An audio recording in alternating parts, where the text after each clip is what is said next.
Bismillah ar-Rahman ar-Rahim. Bismillah walhamdulillah. Wassalatu wassalamu ala Rasulillah. Begin by praising Allah subhanahu wa ta'ala, our creator, our sustainer, our nourisher, and our provider. We testify there is no God except for Allah, and that Muhammad sallallahu alayhi wa sallam is the true messenger and righteous servant of Allah subhanahu wa ta'ala. I want to begin with a joke. It's a bit of a recycled joke, and some of you may have heard it before, but it introduces the topic very nicely. A young boy or young man is graduating overseas, and it's time for the results to come out. And overseas, it's not like here where you jump onto the internet and you check your marks.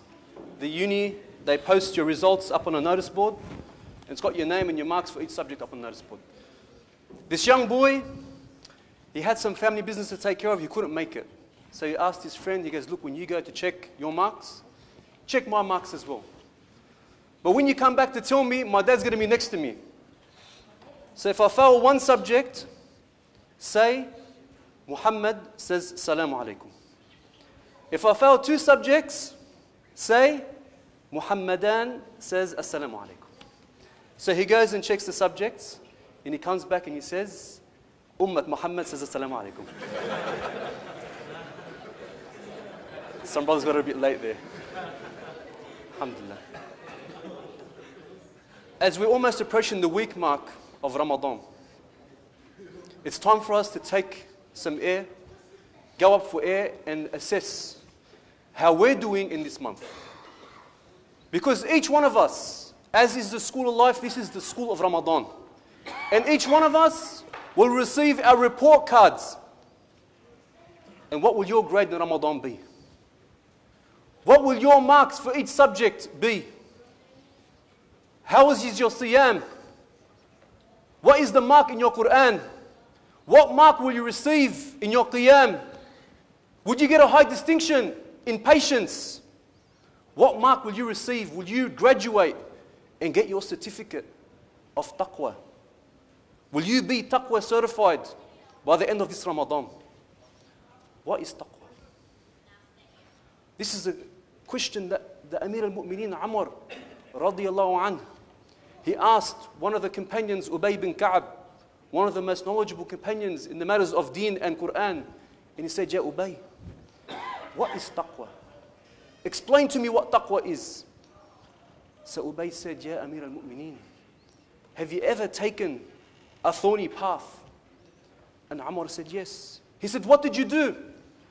He said, I raised my garment, and I was very careful as I walked through that path not to hit any thorns that would not prick me. He said, this is taqwa.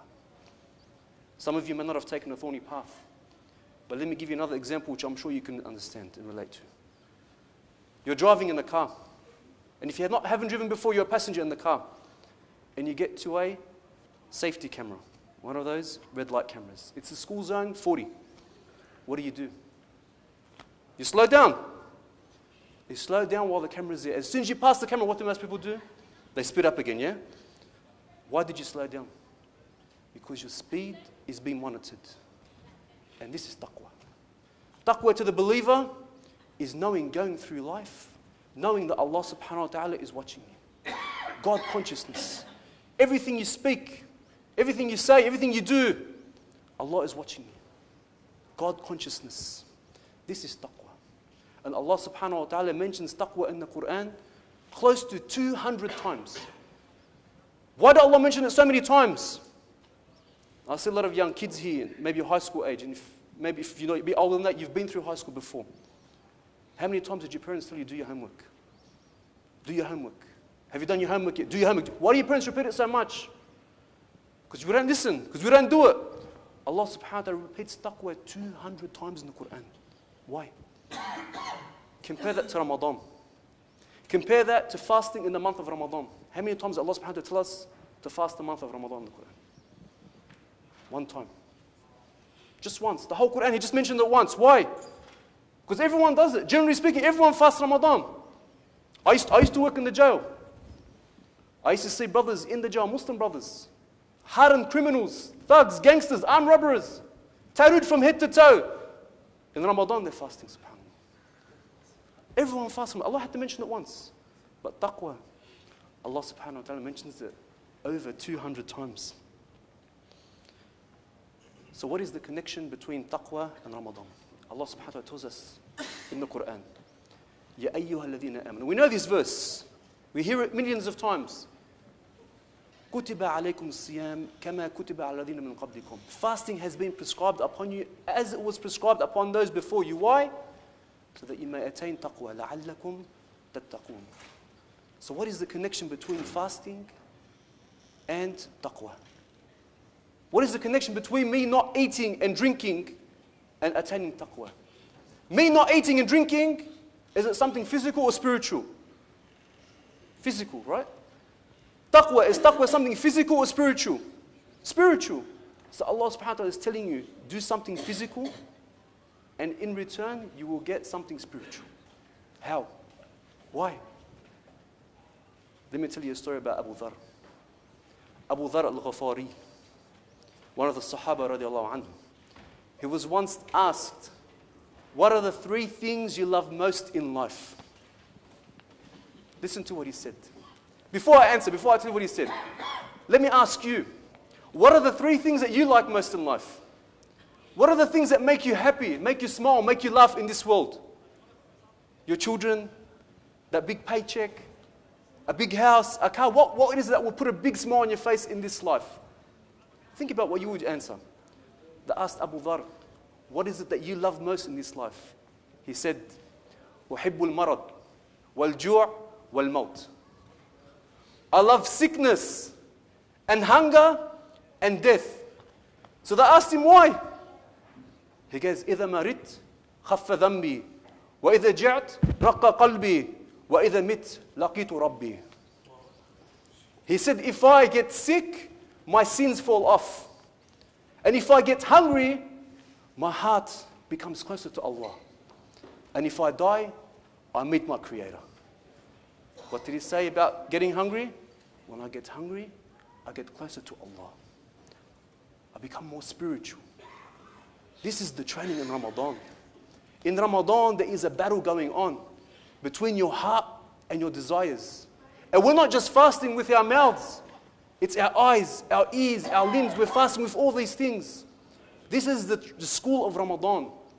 This is the school where we attain taqwa. And amongst these verses about fasting in Ramadan, Allah subhanahu wa ta'ala gives us something very nice. A gift for the believers. He says in this verse in the Quran, وَإِذَا سَأَلَكَ عِبَادِي عَنِّي.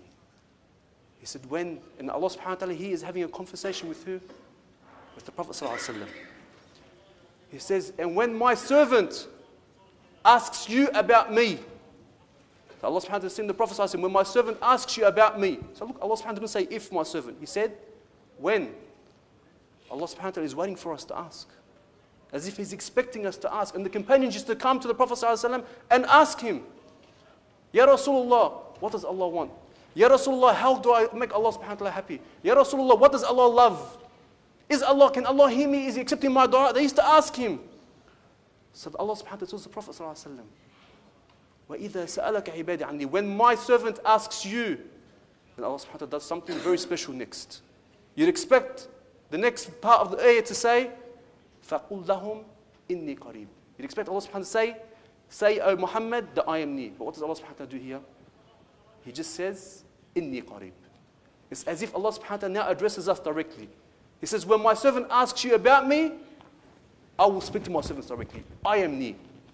Allah subhanahu wa ta'ala is telling you directly, addressing you, without going through the Prophet sallallahu alaihi wasallam, that He is near. أُجِيبُ دَعْوَةَ الدَّاعِ إِذَا دَعَانِ. And I will respond to the call of the caller if he calls upon me. Ujibu. Allah subhanahu wa ta'ala didn't say astajibu. In other words, He didn't say I will respond every time. He says ujibu. Immediately, I will respond to your call. SubhanAllah. And Allah subhanahu wa ta'ala asks us for something very small in return. فَلْيَسْتَجِيبُوا لِي. So let them respond to me. وَلْيُؤْمِنُوا بِي. And believe in me. وَلَعَلَّهُمْ يَرْشُدُونَ. لَعَلَّهُمْ يَرْشُدُونَ. So that they may be guided, live a straight life. Allah subhanahu wa ta'ala in this month, He is waiting for you to ask Him, so He can respond. This is the month where Allah subhanahu wa ta'ala opens the gates of Jannah and closes the gates of Jahannam. There is a message in that. If you walk past my house and I open the door for you, what am I telling you? Come in. Faddal, ahla wa sahla. If you're walking into my house and I slam the door shut into your face, what am I telling you? Don't come in, you're not welcome. Allah subhanahu wa ta'ala is opening the doors of Jannah for you. He's telling you, come in, make yourself at home. Jannah is waiting for you. Purchase your ticket for Jannah in Ramadan. This is the month where we starve the body and we feed the soul. This is the month where we attain taqwa. And for the ones, many people, they go through Ramadan and they fast, they avoid water and food, but they miss out on taqwa. So let's remember the reason why we're fasting, brothers and sisters, to attain taqwa. We ask Allah subhanahu wa ta'ala to give us taqwa in this month. أقول قولي هذا وأستغفر لي ولكم فاستغفروه إن الله غفور رحيم.